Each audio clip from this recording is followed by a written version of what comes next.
Hello viewers, আমি আপনাদের সাথে কিছু বিষয়ে আলোচনা করব। তার কারণ আমার সাথে সেটা ঘটেছে, তাই আমি ভাবলাম যে আপনাদের সাথে সেটা শেয়ার করি।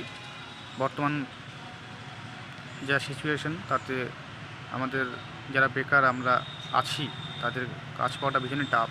এমনটা নয় যে চেষ্টা করছি না, চেষ্টা করছি, কিন্তু পেতে তো হবে। সেই সুযোগ কোথায়? তো আমি বলতে চাইছি যে আমাদের চারিপাশে এখন মানে এমন কিছু লোক, কিছু অসাধু লোক, স্ক্যামার বলুন, ফ্রড বলুন, এতটা চারিদিকে এই নেটওয়ার্কটা এরা চালাচ্ছে। এই নেটওয়ার্ক আস্তে আস্তে বিশাল আকার নিয়েও নিয়েছে। তার কারণটা এরা বিভিন্ন রকমভাবে, যেমন ফেসবুক, হোয়াটসঅ্যাপ, এই সমস্ত গ্রুপ, এখানটায় তারা বিভিন্ন রকমভাবে চাকরির অ্যাড দিচ্ছে। তো প্রাইভেট সেক্টর বা নানান রকমের দিচ্ছে, এবং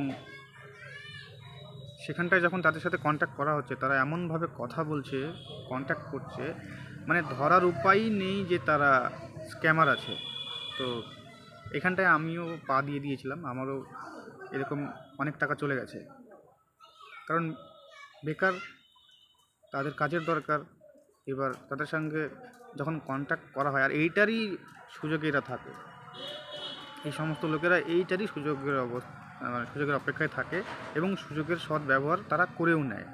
কারণ এমনভাবে তারা কনভিন্স করে নেয়, ঠিক আছে, এবং যাদের কাজের দরকার তারা তো বিশ্বাস করেই নিচ্ছে, এবং বিশ্বাস করে তাদের ফাঁদে পা দিয়ে তারা তাদের যতটুকুই টাকা হোক সেই টাকা কিন্তু তারা খোয়াচ্ছে। তো এই যে নেটওয়ার্কটা কিন্তু বিশাল আকার, এটা বিশাল বড় একটা নেটওয়ার্ক এই স্ক্যামারদের। নানানভাবে নানান এসএমএসও আসে, নানানভাবে নানান জায়গা থেকে তারা নিয়োগের বিজ্ঞপ্তি দেয় যে অমুক কোম্পানিতে তমুক জায়গাতে এরকম ভ্যাকেন্সি চলছে, এই কোয়ালিফিকেশন, এই সেই। এমনটা নয় যে মূর্খরা এগুলো করছে, মূর্খরা এগুলো করবে না।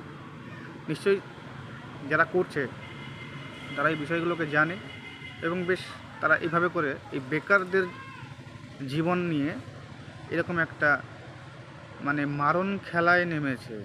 তাদের তো আর কিছুই নয়, তারা একটা ক্লিকে, একটা ভুলে তাদের অ্যাকাউন্টে লাখ লাখ টাকা ঢুকে যাচ্ছে। কিন্তু তারা এই বেকার জীবন, এটা সম্পর্কে এরা বুঝবেও না, বুঝতে চাইবেও না। তাদের কি, তাদের টাকা নিয়ে কথা, তারা এই টাকা ইনকাম করছে এইভাবে করে। তো আমাদেরকে কিন্তু সচেতন হতে হবে। আমি মোটামুটি 3বার এইভাবে করে আমি টাকা খুইয়েছি, আর আমি ঠকেওছি, আমি এখানটায় চিট হয়েছি, আমাকে চিট করা হয়েছে। তো এরকম অনেকেই আছে, এরকম খুলে বসে আছে ব্যবসা, দেদারসে তারা এগুলো করছে। তো আমাদেরকে কিন্তু সচেতন হতে হবে। আমরা যারা বেকার আছি তাদেরকে কিন্তু এই সমস্ত বিষয়গুলোকে ভেবে চিনতে পা ফেলতে হবে। তো এটাই আমি আপনাদের সাথে শেয়ার করতে চেয়েছিলাম যে আমার সাথেও এটা ঘটেছে। আমিও কিন্তু এটার শিকার হয়ে গেছি, যে এই কাজের চেষ্টাতে আমি তো সব, কারণ ওরা জানেই বেকারদের কাজের দরকার, এবং এমনভাবে তারা এরকম করছে, একটা নেটওয়ার্ক চালাচ্ছে এরা। এটা কিন্তু ডেঞ্জারাস, ভীষণ ডেঞ্জারাস। তো এটা কিন্তু বুঝতে হবে। আমার সাথে ঘটেছে, তাই আমি এই ব্যাপারটা আপনাদের সাথে শেয়ার করলাম। হয়তো অনেকে জানেনও আপনারা, তবুও সচেতন হবেন।